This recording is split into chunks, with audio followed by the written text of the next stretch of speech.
This trick is amazing. Put the stem of a rose in a potato and you will not believe what happens. For many people, a garden without roses is not a garden. But, as is well known, these aromatic and beautiful flowers can be difficult to grow and attract many pests. While it is true that they require special attention, taking care of the roses is not as complicated as it seems. Next, we tell you what you should and should not do to enjoy a garden full of roses only by making them sprout from a stem. Cutting. Roses are one of the most beautiful, traditional and fragrant flowers that you can plant in your garden.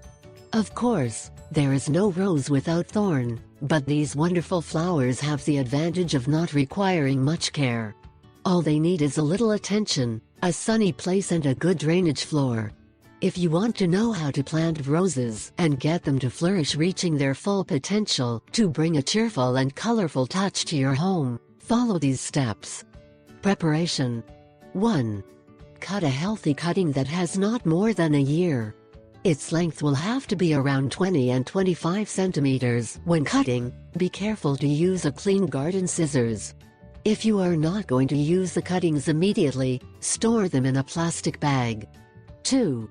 From bottom to top, remove the withered leaves until you reach the first healthy leaves. 3. Fill a pot with good quality soil and moisten it a bit. 4. Take a potato and make a hole large enough to fit the cutting. You can use a pointed branch or screwdriver to do this. 5. Place some rooting on the spot where you made the cut and shake off the excess. 6. Then, stick the cutting in the hole you had made in the potato. 7. Using a clean spoon, dig a well into the ground. This should be large enough to fit the potato. 8. Place the potato on the ground. Cover it completely, so that only the cutting edge protrudes. 9. On the basis of the cutting, place a clean plastic bottle. The same will serve to create a small greenhouse. Make sure it is firm on the ground. 10. Place the pot in a warm place, away from direct sunlight. Every day you have to take out the bottle for a few minutes to let the cuttings breathe. Wait until you see new shoots. In the meantime, keep the soil moist all the time.